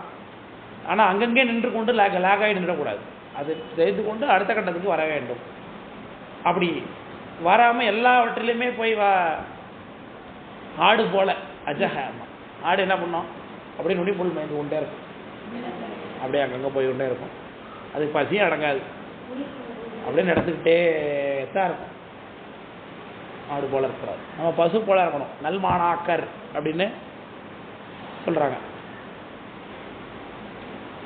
தொல்காப்பியத்தில் நன்னூல்ல மாணாக்கரோட இலக்கணம் சொல்லுகிறது கூட சொல்லியிருக்கேன் நினைக்கிறேன். மூவகை மாணாக்கர், தலைமாணாக்கர், இடைமாணாக்கர், கடைமாணாக்கர்னு வச்சு. தலைமாணாக்கர் எப்படிப்பட்டவங்க? அன்னம் ஆவே மண்ணுடையிலேயே எல்லைப்பிடம் அப்படின்னாங்க. அன்னம் ஆவேனர் அன்னப்பறவை. அன்னம் என்ன பண்ணும்? பாலும் தண்ணி கலந்து வச்சா பால் எடுத்துக்கோன்னு. அது போல் நல்ல மாணாக்கர் என்ன பண்ணுவார்? ஆசிரியர் பல உதாரணம் சொல்லுவார். ஒரு சினிமா பாட்டு கூட நான் எடுத்துக்கணும் இங்கே வரும்போது. உடனே நம்ம சினிமா பாட்டு சொல்லியிருக்காங்க, அந்த சினிமா என்னன்னு பார்த்துட வேண்டியது தான் நீங்கள் வகுப்பு பிடிச்சோடனே போய். அப்படி போயிடக்கூடாது. அந்த பாட்டில் இந்த வரி இருக்குது, உதாரணம் இருக்கா, அதை எடுத்துக்கணும். இது கிறிஸ்தாந்தோட எப்படி படுத்து அப்படி எடுத்துக்கொள்ள வேண்டும். அதான் நன்மாணாக்கர் கிடையாதுனர். அன்னம் ஆவேனர். ஆனால் பசு என்ன செய்யும்? நிறைய மேய்ஞ்சிக்கிட்டே போய்கிட்டே இருக்கும். எங்கெல்லாம் புல் இருக்கும் அங்கெல்லாம் மேய்ஞ்சிக்கிட்டே இருக்கும். கிடைக்கிறது எல்லாத்தையும் கிராஸ் பண்ணி போயிட்டே இருக்கும். வீட்டில் வந்து பொறுமையாக உட்காந்து எடுத்து அசை போட்டு அப்புறம் சேர்த்து சத்தம் இருக்குது. அதுபோல் மாணாக்கர் வீட்டில் போய் என்ன பண்ணுவார்? அமர்ந்து நல்ல மாணாக்கராக இருந்தால் கிளாஸில் கேட்டது வீட்டில் உட்காந்து அசை போட்டு தெரிஞ்சுப்பார். அந்த வகையில் நீங்கள் எல்லாம் 5 நாளைக்கு ஒருத்தர் டிஸ்கஷன் பண்ணுறீங்க, நல் மாணாக்கர் தான். அன்னம்மாவே மண்ணோட கிளியேன்னார். மண்ணும் கிளியும் வந்து இடைமாணாக்கர். மண் என்ன பண்ணும்? உழவன் எவ்வளவு உழதானோ அவ்வளோ மட்டும் பயன் கொடுப்போம். அதுபோல் வாத்தியார் எவ்வளோ சொல்லிக் கொடுத்தாரோ அந்த அளவுக்கு மட்டும் தான் தெரிஞ்சுப்பாங்க. தன்முயற்சி எதுவும் பண்ணிக்க மாட்டாங்க. அப்படின்னா அவங்க இடைமாணாக்கர். இல்லைங்க, புரிஞ்சுங்களா? வாத்தியார் சொன்னது மட்டும் அவங்களுக்கு தெரியும், அவ்வளோதான். கிளி என்ன பண்ணும்? சொல்லி கொடுத்ததோ சொல்லும், தானே கற்றுக்குமா? அதுபோல் வாத்தியார் சொன்னதை சொல்லி தெரிஞ்சுப்பாங்க. மற்றபடி அவங்க வேறு எதுவும் முயற்சி பண்ண மாட்டாங்க, தனிப்பட்ட முயற்சி. அதுபோல் தான் மண்ணோடி கிளின்னார். அப்புறம் இல்லி என்னார்? 3வது கடைமாணாக்கர். அவன் என்ன செய்வாங்க? பன்னடை போல. பன்னடைன்னா அந்த காலத்தில் வடிகட்டி, இப்போ ஸ்டெய்னர்னு ஒன்று யூஸ் பண்ணுறோம்ல, டீ வடிகட்டுறது.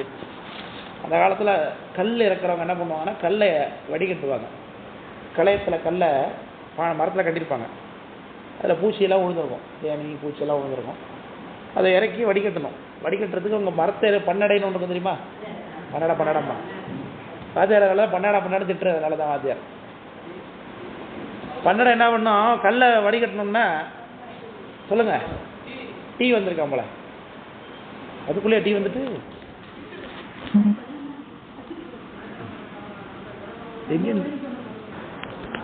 பன்னடை என்ன பண்ணோம்? மேலே ஊற்றினோம்னா பிடிச்சி வச்சுக்க வேண்டிய உயர்ந்த கல்லை கீழே விட்டுறோம். கல் உயர்ந்த ஆசான்னு கேட்கக்கூடாது. போனால் உதாரணத்துக்காக தான் சொல்கிறேன். இப்போ அங்கே சாப்பிடக்கூடிய பொருள் இல்லை, அது கல் தானே. கல்லை கீழே விட்டு மேலே பூச்சி தூசி தும்புடெல்லாம் மேலே பிடிச்சிக்கும். அதுபோல் பன்னடை போல் மாணவர் இருந்தார். என்ன பண்ணுவார்? அவர் பிடிக்க வேண்டிய நல்ல கருத்துக்களை விட்டு தேவையில்லாதெல்லாம் பிடிச்சிட்டு இருக்குது. இன்னொரு உதாரணம் நினைவு இல்லை. ஆசிரியரை போட்டு படாப்படுத்துறது, அந்த மாரி ஒன்று உண்டு. இது ரெண்டாக சொல்லுவார். அதான் கடை தலையிடை கடை பார் மாணாக்கர்கள். எதுக்குங்க சொல்ல வந்தோம்? எல்லாவற்றிலையும் போய் ஆடு போல தலை வைத்துக்கொண்டு எல்லாவற்றிலையும் போய் போகாமல் அமைதியாக இருந்து கற்றுக்கொள்ள வேண்டும். ஓட்டம் அப்படி இருக்கக்கூடாது. பரபரப்பு. அதனாலதான் பரபரக்க வேண்டா பலகாலும் சொன்னேன் வரவரக்கண்டு ஆராய் ஒருவருக்கும் தீங்கு நினையாது சேனன்றி குன்றாது ஏங்கி இளையாது இருமணமே அப்படின்னார் சுபோகசாரர். பரபரக்க வேண்டாம் பலகாலும் சொன்னேன்னார். சுபோகசாரர் ரொம்ப அற்புதமான நூல், படிச்சு பார்க்கணும் எல்லாரும் எடுத்து. அதில் சொன்னார், நீதி இல்லாது திருமுறைகள் ஓதாய் மனமே உனக்கென்னவாயினார் இல்லையா? ஆசையாராய் பாசம் வீடாய் ஆன சிவ பூசை பண்ணாய் நேசமுடன் 5 எழுத்து நீ நினையாய் சிசி சினமே தவிராய் மனமே உனக்கென்னவாய் கேட்டார். அவ்வளோ உனக்கு என்ன பேச்சு வழி எடுத்துக்கினார்? ஆசையை விடுறதில்லை, பாசையை விடுறதில்லை, நேசமுடன் 5 எழுத்து நீ நினையாய் சிவபூசை பண்ணாய் சீச்சி சிரமே தவிராய் திருமுறைகள் ஓதாய். மகாசன் சொல்லுவாங்க, திருமுறைகள் ஓதாய் திருமுறைகளோ தாய் அப்படிம்பாங்க. 2வது தடவை திருமுறைகளே எல்லாவற்றுக்கும் தாய்னு அர்த்தம். திருமுறைகள் ஓதலைன்னா திருமுறையே பாடுறதில்ல, உனக்கு என்ன வாய் அப்படின்னு கேட்குறாரு குருஞான சம்பந்த பெருமானார். அப்படி பல பாடல்கள் சுபகோசாரத்தில் இருக்கும். அதில் ஒரு பாட்டு தான் இப்போ சொன்ன பாட்டு, பரபரக்க வேண்டா பலகாலம் சொன்னேன். மணிவாசக பெருமான் பப்பர வீட்டிலிருந்து உணரும் நின் அடியார் பந்தனை நின்று அப்படின்னு பாடுறாரு இல்லையா. பப்புனா பரபரப்புங்கிறத சுருக்கி பப்புன்ட்டான். அப்பர் சாமி பப்போதி பவனநாய பரித்துருகை கொண்டு தெரியாமே அப்படின்னு அப்பர் சாமி சொல்கிறார்கள். பப்புனா பரபரப்பை, அது இது அப்படியே பறந்து பறந்து கொண்டு இருக்கிறது, அமைதி இல்லாத தன்மை, எதிரே திருப்தி இல்லாதது, பிரிச்சி அடையாதது, அதை சொல்லுகின்றார். அப்போ ஓட்டற்றுனா பரபரப்பு இல்லாமல் அமைதியாக இருக்கிறது, மௌனமாக இருக்கிற இடம். ஓட்டற்று நின்ற உணர்வு, ஓட்டற்று நின்ற உணர்வுன்னார். அப்போ பரபரப்பு இல்லாத மௌனமாகிய சாந்தி பெற்ற மனநிலை, இறைவனாலே என்னாலும் நடக்கிறது என்கின்ற எண்ணத்தோடு இருக்கக்கூடிய மனநிலை. பதிமுட்டி, பதிமுட்டினா மனசு எங்கே போய் முட்டும்? அப்போ தேர் ஓடிக்கொண்டே இருக்கு, எங்கே போய் நிற்கும்? தேர் முட்டியில் நிற்கும். அதே போல் மனம் ஓடிக்கொண்டே நிற்கும். ஒரு இடத்துல நின்றுதுன்னா நின்ன இடம் என்னவா இருக்கும்? சாமி இருக்கிற இடமா இருக்கும். இப்போ முதலமைச்சர் என்ன பண்ணுவார், அப்பப்போ ஏதாவது ஒரு இடத்துக்கு போயிடுவார், ஊருக்கு போகிறார். அப்போ முதலமைச்சர் எங்கே இருக்காரு? அதுதானே தலைமைச் செயலகம். தலைமைச் செயலகம் சென்னையில் நமக்கு எல்லாருக்கும் இருக்குது, தமிழ்நாட்டுக்கு. ஆனால் முதலமைச்சர் இடத்துல ஷிஃப்ட் ஆகிட்டு 2-3 நாள் தங்கியிருக்காரு இடத்துல. அப்போ தலைமை எங்கே இருக்குது? வேலையினாலே முதலமைச்சர் எங்கே இருக்காரோ அதுதானே தலைமைச் செயலகம். விளங்கும்போது இதில் சொல்கிறது, தலைமைச் செயலகம் அங்கே இருக்குது, அதனால் அங்கே இருந்தால் தான் கையெழுத்து போடுவார் முதலமைச்சர். அங்கே தான் வேலை நடக்கணும், முதலமைச்சர் அங்கே இருந்தால் தான் வேலை நடக்கும், அங்கே சேர்ந்து கையெழுத்து பண்ணுறதா சொல்லுன்னு அர்த்தம் இருக்கான்னா. முதலமைச்சர் எங்கே இருந்தாரோ அதான் தலைமைச் செயலகம். அதுபோல் சிவபெருமான் எங்கே இருக்கார்? நம்ம மனசு எங்கே அமைதியானதோ அங்கே இருக்கார். வேறு எங்கேயோ இருக்கார் போல் இருக்க அர்த்தம் இல்லை. நம்ம எங்கே அமைதியாக ஆனமோ அந்த இடம் என்னது? சிவம். உணர்வு பதிமுட்டி தேட்டற்று நின்ற இடம் சிவம். தேடுதல்னா ஓடுதல் தேடுதல்லாம் ஒன்று தான். தேடிக்கொண்டே இருக்கிறது, எதையோ தேடிக்கிட்டே இருக்கான், எதையோ ஓடிச்சுட்டே இருக்கான், ஏதோ மனசில் அவனுக்கு திருப்தியே இல்லை, அமைதி அடையவே மாட்டான். அது இருக்கிற வரைக்கும் என்ன கிடைக்க மாட்டார்? சாமி கிடைக்க மாட்டார். எப்பொழுது இந்த தேடல் இல்லாமல் இருக்கிறதோ அப்போ தான் என்ன கிடைக்கும்? சாமி கிடைக்க அனுபவம் கிடைக்கும். நம்ம இங்கே யோகியை பற்றிலாம் பேசிகிட்டு இருக்கோம், யோகிகளுடைய தன்மையை எக்ஸ்பிளைன் பண்ணிடுறேன். நமக்கு இது சூட் ஆகாது. நம்ம ஸ்டாந்த படிச்சுட்டு தேடாமல் எப்படி படிக்க முடியும்? யோகிகளை பற்றி படிக்கணும், அவங்களுடைய தன்மை. நாட்டுற்று நாடும் பொருள் அனைத்தும் நானாவிதமாக தேடும் இடம் அன்று சிவம்னார். நாட்டுற்று, நாட்டம்னா என்ன? விருப்பம். நாட்டம்னா விருப்பம். நாட்டற்றுன்னா விருப்பம் இல்லாமல், எதிரையும் விருப்பம் இருக்கக்கூடாதுன்னார். விளக்கம் போடுறதுங்களா? நாட்டற்று நாடும் பொருள் அனைத்தும் நானாவிதமாக. நாட்டுற்றுன்னு இருக்கா? நாட்டுற்று, நாட்டுற்றுனா விருப்பம் விட்டுன்னு அர்த்தம். விருப்பம் கொண்டு நாடும் பொருள் அனைத்தும். நீ எதையெல்லாம் விரும்புகின்றாயோ அது எல்லாமாக என்னவா இருக்கணும்? சிவமாக இருக்கணும். ஒருவேளை தேடுற மாதிரி இருந்தீங்கன்னா கண்டிஷன். தேடுறதை நிறுத்தினா சாமி கிடைப்பார். உங்களால் தேட முடியாமல் இருக்குது, தேடுறது நிறுத்த முடியாமல் இருக்கிற என்ன பண்ணணும்ப்பா? தேடுகின்றது அத்தனை என்னவா இருக்கணும்?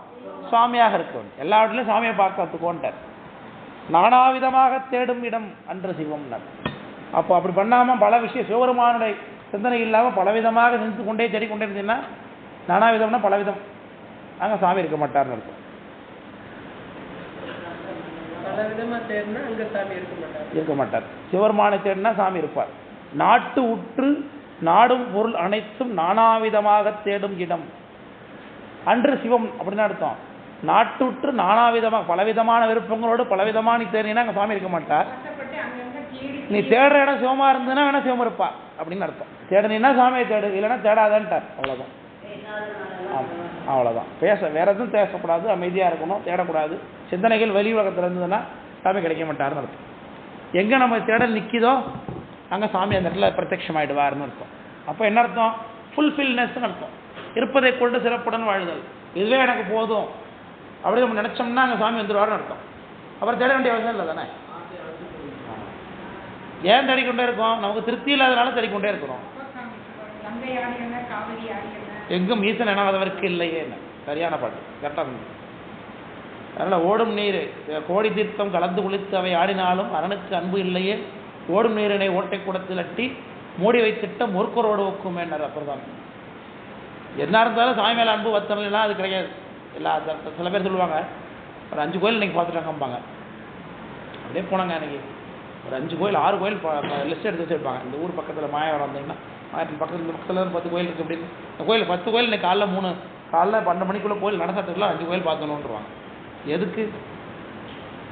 ஒரு சரி நாங்கள் தூரத்தில் இருக்கோம் சார், வந்தால் நாங்கள் அப்படி தானே பார்க்கணும் அப்படிங்கிறது வேற இல்லை, அது சொல்லல போகலாம் இல்லையா?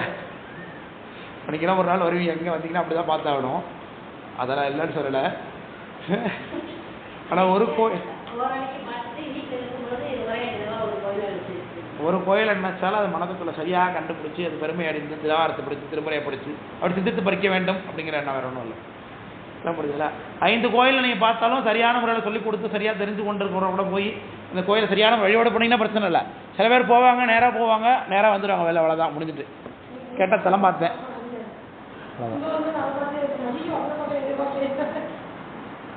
ஒரு நாளைக்கு அதிகபட்சம் ஒரு காலைல ஒரு கோயில், சாயந்தரம் கோயிலை வச்சுக்கலாம், அவ்வளோதான் பார்க்கலாம்.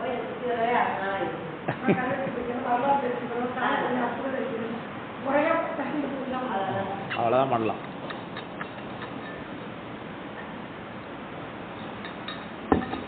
இந்த பாட்டு புரிஞ்சுதா?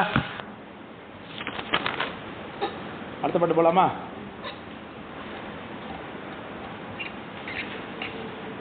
பற்றினுள் பற்றை துடைப்பதொரு பற்றறிந்து பற்றி பெரிந்திருந்து பார்க்கின்ற பற்றதனை பற்றுவிடில் அந்நிலையே தானே பரமாகும் மற்றும் இது சொன்னேன் மதி. பற்று அப்படிங்கிறது விடத்தக்கதா அல்லது கொள்ளத்தக்கதா? விடத்தக்கதா கொள்ளத்தக்கதா? பற்றுங்கிற வார்த்தையை நான் கேட்க, பற்று அது நமக்கு இருக்கணுமா வேணாமா? பற்று இருக்கக்கூடாது அப்படிங்கிற இருக்கணுமா? ஏன் இருக்கணும்? நான் அதெல்லாம் கேட்க வேண்டாம். பற்று இருக்கணுமா இருக்கக்கூடாது? அப்படி சொல்ல வரீங்களா நீங்க?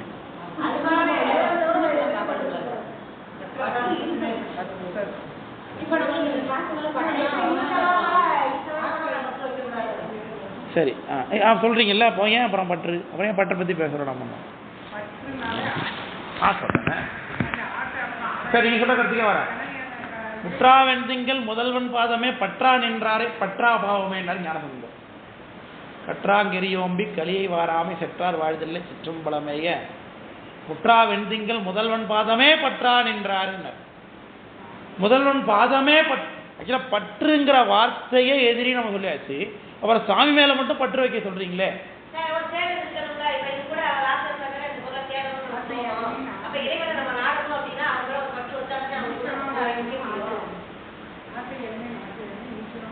அப்ப சாமி மேலே பற்று வைக்க வேணாங்கிறீங்களா?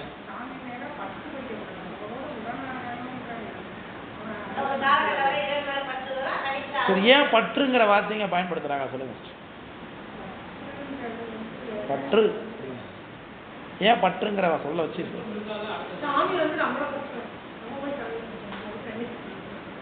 பற்றுங்கிற வார்த்தையை பயன்படுத்த வேண்டிய அவசியம் என்ன?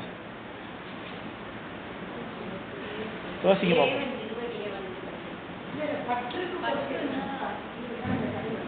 பற்று பற்று அப்படிங்கிறது ஒரு பிடிப்புன்னு அர்த்தம், அப்படித்தானே? பிடிப்பு இருக்கணும். முற்றா வெண்திங்கள் முதல்வன் பாதமே பற்றா நின்றாரை பற்றா பாவமே. அப்ப சுவாமி கிட்ட கூட பற்று வேணும்னு சொல்லப்பட்டிருக்கீங்க இந்த பாடல்ல. அவ பற்று இல்லாம இருக்க முடியாது தெரியுது. அது ஏன் கேட்கிறேன் நான் உங்கள்கிட்ட. பற்று நமக்கு இருக்குங்க.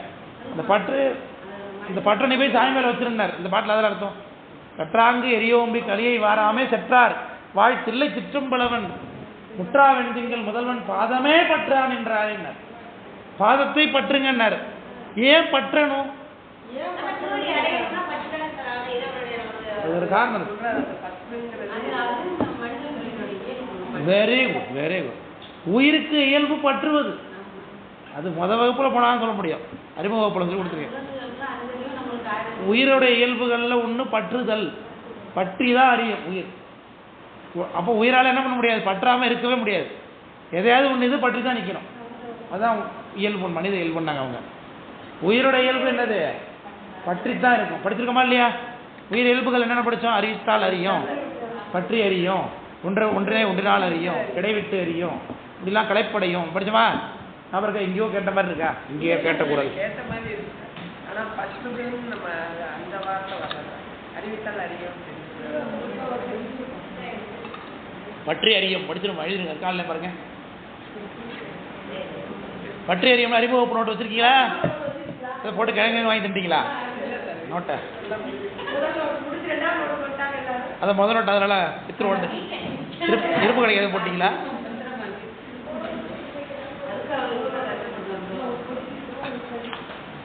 பற்று உயிர்களால் பற்றாமல் இருக்க முடியாது. ஒன்று இது ஆணவ மலத்தை பட்டு இருக்கும், அப்படிலாம் சிவருமானை பட்டு நிற்கும், அவ்வளோதான். வெரி குட் இல்லையா? அப்போ உயிரால் பற்றாமல் இருக்க முடியாது. சரி, அப்போ அந்த பற்றுவதும் தப்பு இல்லை அப்படின்னு முடிவு பண்ணிட்டாரு ஞானசம்பந்தர். ஆனால் நீ எதை பற்றணுங்கிறதையாவது முடிவு பண்ணிக்க. உங்களால் எதையாவது பிடிக்காமல் இருக்க முடியாது, எதாவது பிடிச்சிட்டு தான் இருப்போம். அதனால திருவள்ளுவர் அப்படி சொன்னார், பற்றை பற்று விடற்குன்னார். அப்போ பெருமானை பற்றி கொண்டாமானால் உலகப்பற்று நீங்களாம். ஆனால் உயிரால் எதையும் என்ன பண்ண முடியாது, பற்றாமல் இருக்க முடியாது. அப்போ எதை பற்றணுங்கிறத தீர்மானிக்கணும். பார்த்தீங்களா? உயர்ந்த பொருளை பற்றிக்கொள்வது, அந்த கருத்தை தான் அந்த பாட்டை சொல்லுகிறார். பற்றினுள் பற்றை துடைப்பதொரு பற்றறிந்து. முதல்ல வர பற்று உலகத்தை குறிக்குதுங்க.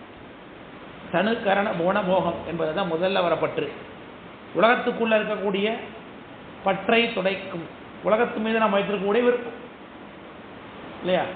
ஒருத்தவங்க சாப்பாட்டில் ரொம்ப பிடிக்கும், எனக்கு நல்லா காரமாக பூண்டு குழம்பு வச்சு சாப்பிட்டா ரொம்ப பிடிக்கும், அப்புறம் வந்துட்டு வச்சுருப்பான். சில பேர் நல்லா சாம்பார் சாப்பிட்டா பிடிக்கும், சில பேர் அது சாப்பிட்டா பிடிக்கும், இது சாப்பிட்டா பிடிக்கும். எனக்கு டிவி போட்டுக்கிட்டு டிவி பார்த்துட்டே சாப்பிட்டா தான் பிடிக்கும் இல்லையா? எனக்கு காஃபி குடிச்சா எத்தனை மணிக்கு காஃபி குடிச்சிடணும், எத்தனை மணிக்கு டீ குடிச்சிடணும், இல்லை எந்நேரோட இருந்தால் எனக்கு பிடிக்கும். அப்படி எல்லாம் எத்தனையோ பற்று வச்சுருக்கோம், உலக பற்று. இந்த பற்றுகளால் நமக்கு என்ன கிடைக்கும்னா துன்பம் தான் கிடைக்கும், கடைசியில் இன்பம் கிடைக்காது. நம்ம எது மேலே பற்று வைத்திருக்கிறோமோ அதில் நமக்கு கிடைக்கக்கூடியது என்னவா இருக்கும்? தற்காலிகமாக இன்பம் போல தோன்றினாலும் கூட அது நிச்சயமாக பின்னாடி தெரியும் நமக்கு துன்பம் என்று. அப்போ அந்த பற்றை விடணும். பற்றினுள் பற்றை துடைப்பதுனார். முதல்ல ஒரு பற்று உலகம், தனு கரண புவன போகம், இந்த நான்குக்குள்ளேயும் நமக்கு இருக்கக்கூடிய பற்றை துடைப்பதொரு பற்றுன்னு தான் திரும்பி சொல்கிறார். பற்றை துடைக்கும் பற்று என்னவா இருக்கும்? இப்போ எந்த பற்று இருக்கு கெட்டது, அதை விடுறதுக்கு நான் எதை கையில் கொண்டு வரணும்? இறைவன் பால் அன்பு பக்தி ஏதோ ஒன்று. திருவருள் எல்லாமே திருவருள் நினச்சிக்கிறது தானே. அப்போ மூணாவதாக வர பற்று திருவருள். துடைப்பதொரு பற்று, நம்முடைய பற்றை துடைப்பதற்கு காரணமாக இருக்கக்கூடியதாகிய பற்று, அது திருவருள் இருக்கு. விளக்கம் புரியுதுங்களா? முதல்ல வர பற்று தனக்கரண மூலமாகிய உலகம். ரெண்டாவது வர பற்று நாம் அதன் மீது வைத்திருக்கக்கூடிய பற்றுங்கிற வார்த்தையே பற்று, நம்முடைய ஈடுபாடுன்னு வச்சுக்கொண்டுதான். பற்றினுள் பற்றை துடைப்பது, உலகத்தின் மீது நாம் வைத்திருக்கக்கூடிய பற்றை துடைக்கக்கூடிய ஒரு பற்று, அது திருவருளாகிய பற்று. அதை அறிந்து பற்றி பிரிந்து. அப்போ திருவருளை அறிந்து அதை பிடித்துக் கொள்ள வேண்டும்னு அர்த்தம். திருவருளை பற்றி கொள்வதுன்னு அர்த்தம், எது நடந்தாலும் திருவருள், என்ன நடந்தாலும் திருவருள். அடி விழுதான் திருவருள், உத விழுதான் திருவருள். இன்னைக்கு 10 கோடி ரூபா லாட்ரி விழுதா திருவருள். லாட்ரி 10 கோடி ரூபாய் சேர்த்து ஒரு 1000 ரூபா, 10 கோடி 1000 ரூபா காணாப்டு திருவருள் அப்படின்னு இருக்கிறது இல்லையா? எல்லாமே திருவருள் அமைதியாக இருக்கணும். நல்லது நடந்தாலும் திருவருள், கெட்டது நடந்தாலும் திருவருள் அப்படின்னு நம்ம நினச்சிக்கிட்டே இருக்கிறது தான் என்னென்னு சொல்ல பண்ணுறோம், திருவருள். பற்றி பிரிந்து இருந்தனர். அப்போ பரிந்து இருந்துருக்கா? சாரி, பரிந்து இருந்தனா அது அன்பு செய், திருவருள் மீது அன்பு இருந்து பார்க்கின்ற பற்று அதனை பற்று வீடில். பார்க்கின்ற பற்றுனா நம்ம கூட இருந்து யார் உதவி பண்ணிட்டு இருக்கா அப்போ பார்க்கறதுக்கு? திருவருள். அந்த பற்றையும் விடணும்னார், திருவருளாகிய பற்றையும் விட்டுறணுமா? பற்று வீடில்னா திருவருளாலே அறிகின்றேன் திருவருளாலே அறிகின்றேன்னு சொல்லிக்கின்றோம் இல்லையா? அது திருவருளை விடுவது யாருக்குரிய விஷயம்? அது திரிபுடியற்ற நிலையில ஞானம் ஞாதிரு என்கிற நிலை கடந்து ஞேயம் மட்டுமே இருக்கக்கூடிய நிலையை சொல்கிறார். திருவருளாலே தான் அறிகின்றேன் என்கின்ற எண்ணமும் இல்லாமல் போவதை தான் சொல்லுகிறார். பற்றதனை வெறி பற்றதனை பற்று விடில் அப்படின்னார். இப்போ திருவருளாகிய பற்றையும் விட்டுருணும், ஆனால் அது நாமளே விடக்கூடாது, அது தானாக நடக்க முடியாது. உறங்குவான் கையிலிருந்து பாக்கு விழுவது போல அப்படின்னாங்க. அது போல தான், அது போல தன்னை மறந்துலாம் தன்னிலை கெட்டு போகிறது. திருவருளாலே அறிகின்றவன் என்ற எண்ணம் இல்லாமல் போகிறது. எண்ணம் தூங்கிட்டே இருக்கும்போது ஃபோன் பார்த்துட்டே தூங்கிட்டே இருப்போம், அப்படியே நம்மள அறியாமல் மேலே போட்டுருவோம், போனேன் கை நழுவி போட்டுருவோம். கையில் ஒரு இப்போ நான் பஸ்ஸில் போது நிறைய இடமா போடுவேன், பஸ்ஸில் வந்துட்டு இருக்கேன் இல்லையா, அப்போ ஃபோன் பார்த்துக்கிட்டே வந்துகிட்டே இருக்கோமா, அப்படியே தூங்குறோமா, சபாலில் கீழே ஃபோனை விட்டுருவோம், ஃபோன் கீழே விழுந்துடும் பஸ் உள்ள. அப்போ உடனே சுதாரிச்சு பார்க்குறோம். அப்போ தூங்கி கொண்டே இருக்கோம், கையில் ஃபோன் வச்சுட்டே இருந்தோம். தூங்குறதுனால என்ன ஆகி போச்சு, ஃபோன் கை விழுந்து போச்சு. அதுபோல் உறங்குபவன் கையிலிருந்து பார்க்க விடுவது வரல. கையில் பார்க்க வைத்து கொண்டே அப்படியே உறங்கிட்டாங்கன்னா கையில் பார்க்க விட்டுருவாங்க, கை விழுந்து ஓடும். அந்த காலத்து உதாரணத்தை வச்சுருக்காங்க. அப்படி இல்லைங்க புரியுதுங்களா? அப்போது நம்மை மீறி தானாக கைவிடுவதுன்னு அர்த்தம். அவங்க நினைச்ச கீழே விட்டாங்க. அதுபோல் திருவருளை விடுவது என்பது நாமளே விடுவதுங்கிறது கிடையாது. அனுபவத்தினாலே அதன் மீது கவனம் இல்லாமல் போயிடுறது, எல்லாத்தையும் அனுபவிக்கிறது. அது சொல்லுகிறார், பற்றினுள் பற்றதனை பற்றுவீடில் அந்நிலையே தானே பரமாகும். அப்படி யார் திருவருளாலே அறிகின்றேன் என்கின்றதை விடுறார்களோ அந்த நிலைத்தான் மேலான நிலை. மற்றும் இது சொன்னேன் மதி, இதுதான் சொன்னேன் கேள்னு அர்த்தம். மதினா சொல், மதிச்சு கற்றுக்கோ. நான் சொல்கிறது மதிக்கிறது யாருங்கிறோம்ல, அந்த மதி. இதுதான் அறிவுனாலும் அர்த்தம் தான், மதினால அறிவு. அவ்வளோதான் பாட்டு. முதல்ல வர பற்று தனுக்கரண போன போகும், ரெண்டாவது வரப்பட்டு நாம் வைத்துக்கூடிய பற்று ஆகிய விருப்பம், மூணாவது வரப்பற்று திருவருள். அந்த திருவருளை பற்றி கொண்டு பரிந்திருந்து பார்க்கின்ற பற்றதனை பற்றி விடில் இல்லையா, அந்த திருவருளாலே பார்க்கின்றோம் என்கின்ற அந்த பற்றை விட்டால் தானே பரமாகும். மற்றும் இது அதுவே மேலான சிந்தனையாகும், சிவபெருமானுடைய தரிசனத்துக்குரிய இடமாகும் அப்படின்னு சொல்லுகின்றார். அதுதான் பாட்டு.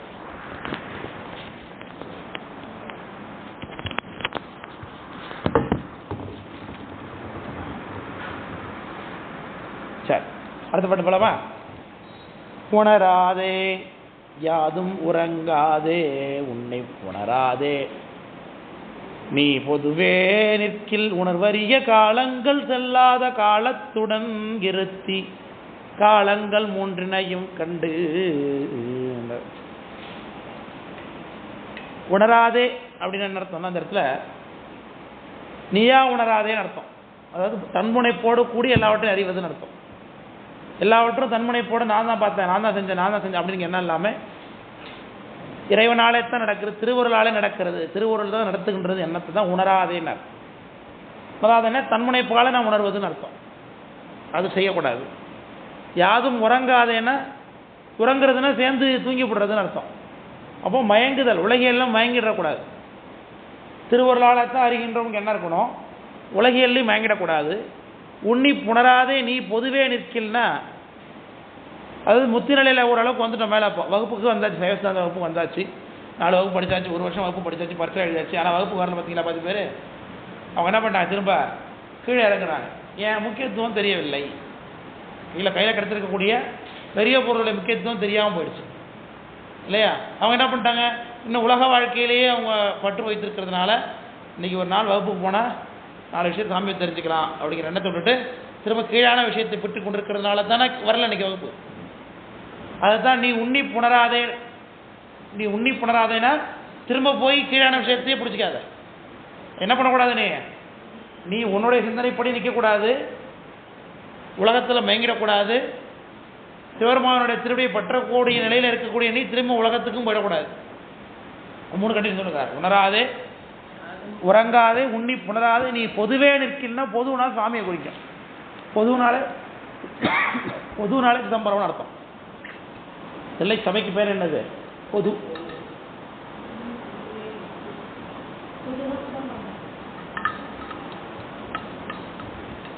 நீ பொதுவே நிற்கலன்னா சாமி கூட திருவருளால் கூட நின்னா உணர்வறிய காலங்கள் செல்லாத காலத்துடன்.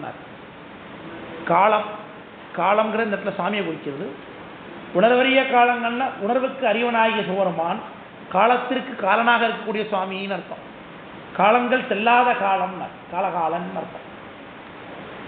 காலத்துடன் நிறுத்தி பெருமானுடைய கூட இருந்தின்னா காலங்கள் 3னையும் கண்டு, இந்த 3 காலத்தையும் நீ வேறாக நின்று காணலாம். உனக்கு திகாலம் என்பது என்ன ஆகிடும், முன்வசப்பட்டு விடும் அப்படின்னார். நிகழ்காலம், எதிர்காலம், பிறந்த காலம் என்று சொல்கிறார். பூத பௌஷ்ய வர்த்தமானன்னு பெறுது. பூத பௌஷ்ய வர்த்தமான, பூதனா கடந்த காலம், பூத பௌஷ்ய வர்த்தமான. பூத கடந்த காலம், பௌஷ்யன நிகழ்காலம், வர்த்தமான எதிர்காலம். வர்த்தமானலிங்கம், வர்த்தமானேஸ்வரர் கோயில் எங்க இருக்கு, வர்த்தமானீச்சரம் கேள்விப்பட்டிருக்கீங்களா, பதிகம் படிருக்கீங்களா? வர்த்தமானீச்சரம்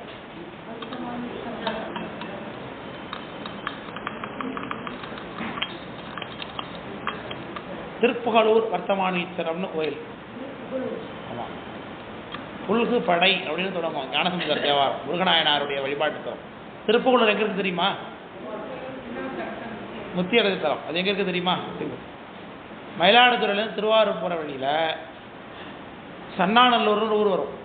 இந்த சன்னாநல்லூர்லேருந்து கிழக்க போனீங்கன்னா 5 கிலோமீட்டர் தொலைவில் திருப்புகலூர் அக்னீஸ்வரம்னு கோயில் இருக்கு. தம்மையா புகழ்ந்து இச்சை பேசினும் சார்பினும் தொண்டர் தருகிறார் பொய்மையாளரை பாடாத எந்தை புகழூர் பாடுமின் புலவீர்கள் இம்மையே தரும் சோறும் கூரையும் ஏற்கலாம் என்ற கடலுமாம் அம்மையே சிவலோகம் ஆள்வதற்கு யாரும் ஐயுறவு இல்லை என்னார் சித்தர்மூர் சாமி. சித்தர்மூர் சாமி செங்கல் எல்லாம் பொண்ணாக்கினார் தெரியுமா? அந்த அற்புதம். சாமிகிட்ட வந்து தங்கம் கட்டார்.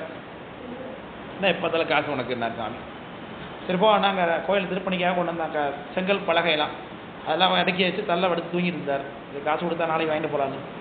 பொழுது விடிஞ்சு பார்த்தா எல்லாம் செங்கல்லாம் தங்கமாக இருக்குது. அதை எடுத்துகிட்டு போனார். அப்போ பாடினார், மிடுக்கிலாதானை மீவனே விரல் வெள்ளுக்கு இவன் விசையனே கொடுக்கிலாதானை பாரியேனு கூடினும் கொடுக்கிறார் அடுக்கல் மேல் அமர் உலகம் ஆள்வதற்கு யாதும் ஐயுறவு இல்லையேன்னு பாடுகிறார்.